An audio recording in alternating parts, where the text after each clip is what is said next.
Hello everyone, welcome back to Rolling Solo. My name is Adam Smith. Today we're going to be unboxing a game called Spell Smashers. This is a game by Christopher Chung and published by Renegade Game Studios. I was able to get this in my hands at Gen Con 2018 this year and haven't even had a chance to unbox the thing yet, but there's been a flurry of content out there which reminded me I had this on the shelf and needed to get this out to you guys because this is a solo playable game, which is one of the major reasons why I'm showcasing it and showing it here on the channel for you guys.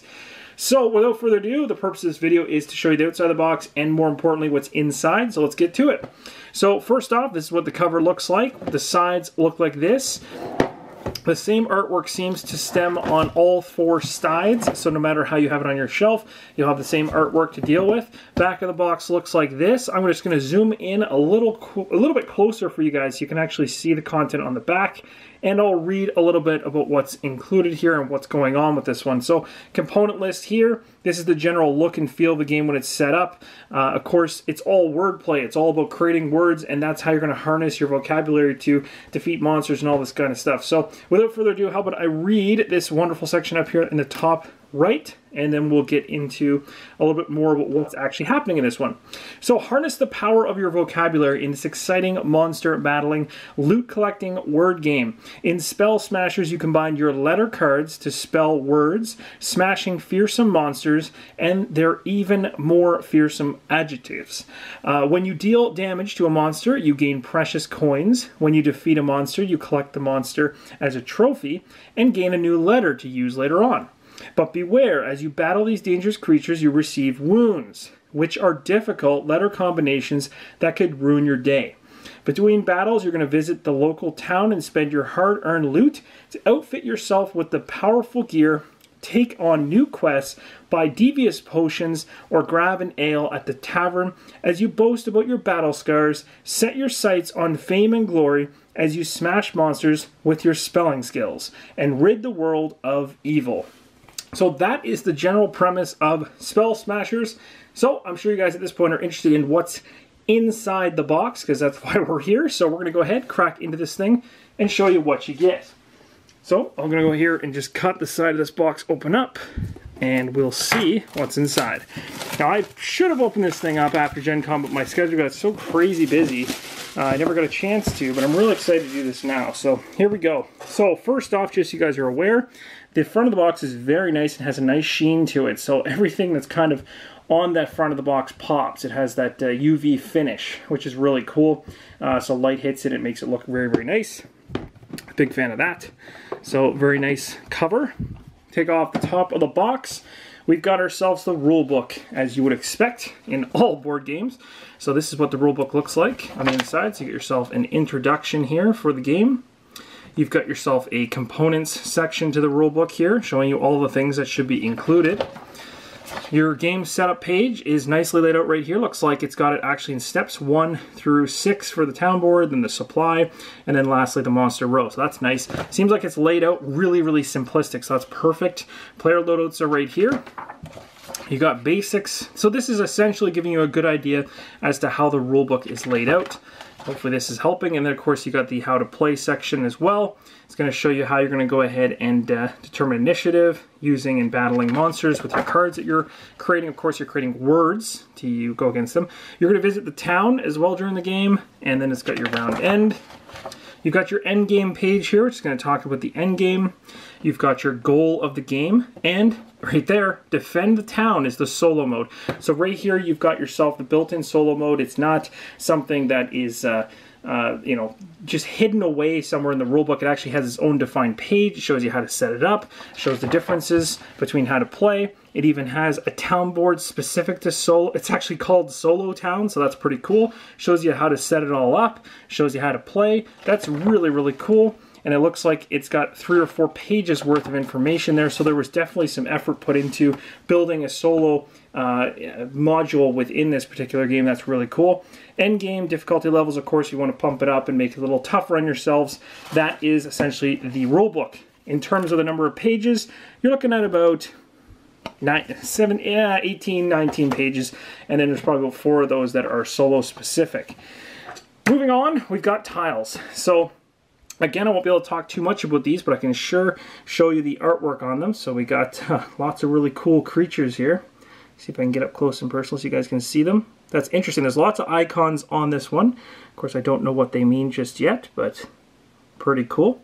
And this is what the backs look like. Just like that. So if we keep going down the list, so again, you can see that there is a, it's really running through the entire alphabet is what it's doing here through the tiles, all the way to Z. Every single one of these things. That's really cool. So everything's tied, you know, Z is zombie, that type of thing, all the way through. Next, you got your money. So you got your ones, your fives, your tens. I don't know if those are first player markers or not, but those are really cool looking. They're kind of upside down. I guess they look better like this. That's really awesome. Next up, we got some pints of beer here. We've got some potions, it looks like. Some elixirs of some type. Maybe some magic lamps, I'm not sure. Ready tokens for every player, I guess. Very colorful tokens, though. I really like the use of color so far in the tokens from what I'm seeing.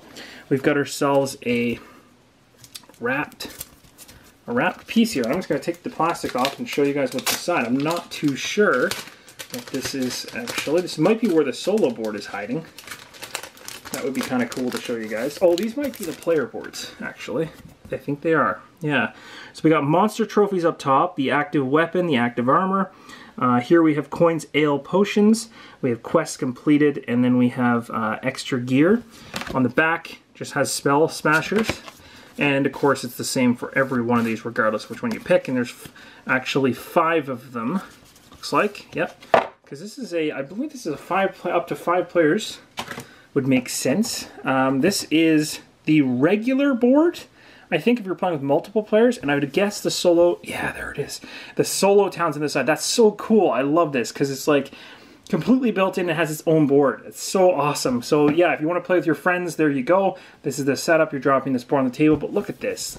Isn't that awesome seeing like a solo specific, actually having your own board that's built for that? That's so cool. So again, everything's laid out differently, of course, but again, great artwork. The board really pops. There's lots of color on it. That's awesome. There's no complaints there, just in terms of the effort from them actually putting a solo mode in this and actually caring about it is awesome. So kudos to Renegade for that. Got ourselves what might be a first player marker, would be my guess. We got a deck of cards here, so this is what the backs of them look like. I'll cut into this so you guys can see. Now this is, from what I can tell here, this looks like a bunch of monsters. So let's see if that is true. That's my guess. So I'm seeing a monster in the back here. So let's see. This could be a lot of fun. I guess overall, if you're really into games involving vocabulary, things like that, and you're really good at word games, this is going to be right up your alley. These are actually really thick, by the way. Like, this is thick cardstock. These are not flimsy at all. Like, they're very thick. I don't know what level of cardstock these ones are at, but these 4 are definitely thick. So we got the Necromancer. These might be the major villains that you can go up against. And then, of course, these are more regular cardstock. So these ones, for some reason, are thicker. Might be bosses. Not too sure. We've got aggravated cards, awful, bewitched, bizarre. So these all have values on the bottom as well, which I'm not familiar with. Whole bunch of these. And these are the backs. So I'm not too sure what these are all about. It looks like it goes alphabetical order all the way down. So I don't know if this is like you're trying to spell this particular word out to get this benefit potentially. I could be wrong. These could be specific to the monsters because there's a monster symbol on it, but I'm not going to go into trying to guess because I don't know. So there's one deck. Next up here, looks like a deck of letters. So this is going to be what you're likely going to be forming your hand with and creating some words. We're trying to put together some words. So it's a very interesting take on going for a dungeon crawl when you're used to like typically fighting monsters with dice rolls or, you know, maybe a combat, maybe some cards that have attack values on them and things like that. It's very interesting to be using your vocabulary as a way to attack. This could be really, I don't know what the age range is on this. I'm just going to take a quick look to see if it's not listed. It might be listed on the back. I'm not going to flip this over because I'll tip everything out. But I'd be curious to see whether this would be a really fun game to play with younger kids or not. I don't know how young you'd want to go because vocabulary is obviously difficult even for adults in some cases as well. So we've got all kinds of letters. Now you'll notice that some of the letters have these fire symbols, some of them have a leaf, a water, so there's different, even though they're the same letter, looks like there's different uses for these. Oh, some of these even have, that's cool. So it's not just about having a single letter. Oh, that's really awesome. So you can really combo in some pretty unique, oh, that's really cool. I like that. So I was thinking it was just a deck full of single letters. Here we go. Prepare words, battle monsters, and visit towns. So this is going to be your round, essentially, round summary. That's great for each person playing. And you've got your end game scoring. So I'll give a, you got your monster trophies are worth 3 VP. Let's see if I can get this to focus. Per 2 gear cards, you get 1 VP. Each quest listed VP. Ale, 1 VP per $5, 1 VP, and a wound gives you obviously negative VP because you do not want wounds. Now, I'm guessing that these are all similar through. This one probably is the same as what you just saw here. So I'm just going to do a quick check at the backs of the cards here. These ones have a water drop. They're all water drop, actually. And then these ones, okay, so there's differences in the backs of the cards, and that's kind of interesting to note. So it looks like the double letters have a different back than the single letters. If I go into this pack, which has more letters to look at, this actually looks like it has a completely different back as well. So not too sure what that means. Could be a point value thing, could be a category, it could be a way of categorizing these cards. Well, obviously it's a way of categorizing them, but I don't know to what, for what purpose yet. So again, all kinds of letters. Some of them is actually these ones are all singles. So it's singles like crazy. So maybe these are the normal cards that you would go through when you're going playing, and then these are more powered up, beefed up cards where you get 2. That's a guess, but could be true. Could be true. I do like the insert. I will say that. There's also baggies here. I don't know if you guys noticed that, but there's 3 baggies, so you can actually put these cards in bags, so they're not just flying around on the inside.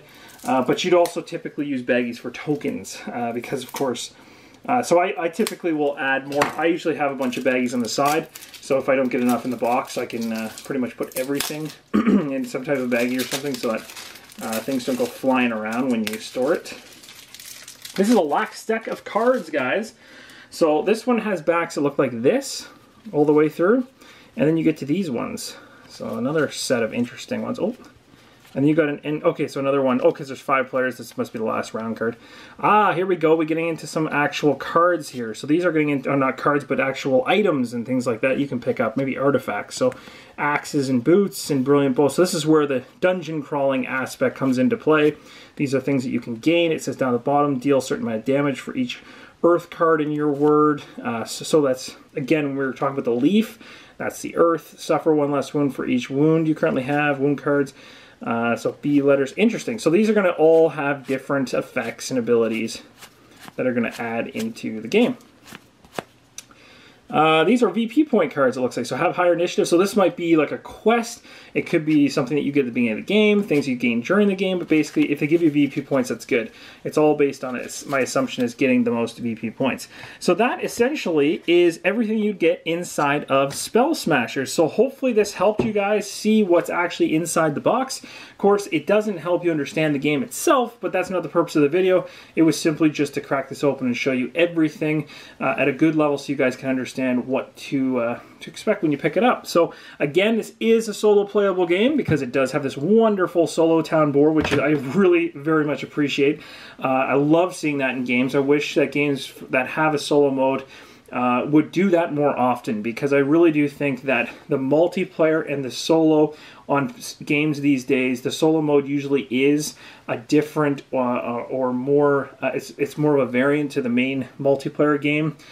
So if it's not just a solo only game, if it has multiplayer as well, it's really cool when a creator actually takes the time to not only just tack in a couple cards to make it solo, but actually gives you the feeling like the solo mode was truly a part of the core essential components of the game, and not just something like, oh, here's 14 cards that will allow you to play solo. So that's cool. I like that. I appreciate that, and I really think this is going to be interesting. So I can't wait to try this really solo as well as with my friends and see if it's a hit or not. So thank you guys so much for watching, and as always, keep on rolling solo.